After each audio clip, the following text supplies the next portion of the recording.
Добрый день, дорогие читатели смарт-библиотеки! Сегодня мы пройдем очень такой интересный инструмент – это скрипка. Скрипка является струнно-смычковым музыкальным инструментом. Скрипкам принадлежит ведущее место среди струнно-смычковых. Очень часто, благодаря своей певучести и необычайному звучанию, чем-то даже схожим с пением, скрипка является ведущим инструментом в оркестре или в сочетании с другими инструментами.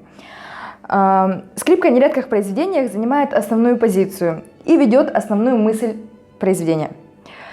Скрипка имеет народное происхождение. Прародителями скрипки являются арабский ребаб, испанская фидель, германская ротта, слияние которых образовало виолу. Формы скрипок установились к XVI веку.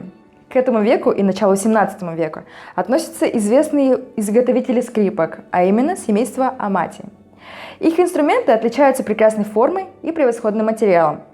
Вообще Италия славилась производством скрипок, среди которых были известные фамилии как Страдивари и Гванери. В настоящее время ценится чрезвычайно высоко. Скрипичный мастер Антонио Страдивари был уникальным человеком. Прожив 92 года, он, не переставая ни на день, занимался изготовлением скрипок. За всю жизнь ему удалось изготовить более 600 инструментов, известных нам ныне как скрипки Страдивари. Такое упорство мастера не могло пройти бесследно. Скрипка имеет 4 струны, настроенные по квинтам.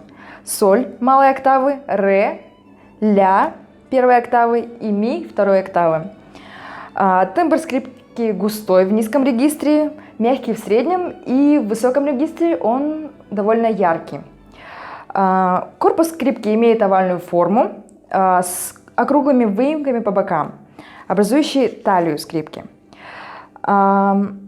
Округлость внешних контуров и линии талии обеспечивает удобство игры в верхних регистрах. Верхняя и нижняя деки корпуса соединены обечайками. Нижнюю деку делают из клена, а верхнюю из тирольской ели.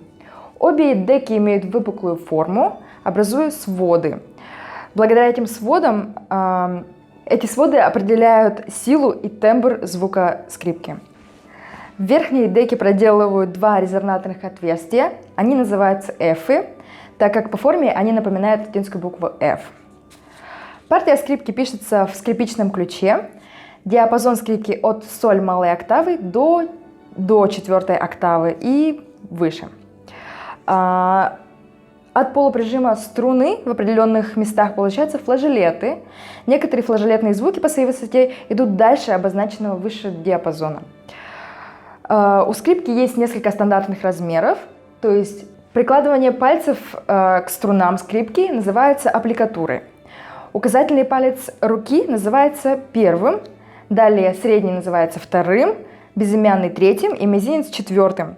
Позицией называется аппликатура 4 соседних пальцев, стоящих один от другого на тон или полутон. Способы ведения смычка имеют большое влияние на характер, силу, тембр звука. Ну и вообще на фразировку в самой мелодии. На скрипке можно брать одновременно на соседних струнах 2 ноты, то есть играть двойные струны. Считается, что скрипачом трудно стать в зрелом возрасте, но на самом деле это возможно. Хотя для скрипачей очень важна чувствительность пальцев, а также мышечная память.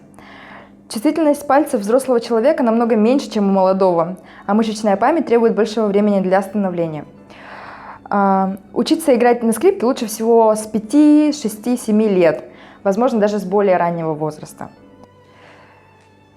Таким образом, я попыталась дать базовую информацию о таком инструменте, как скрипка.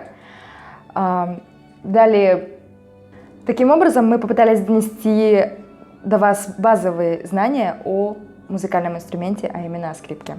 Спасибо большое за просмотр.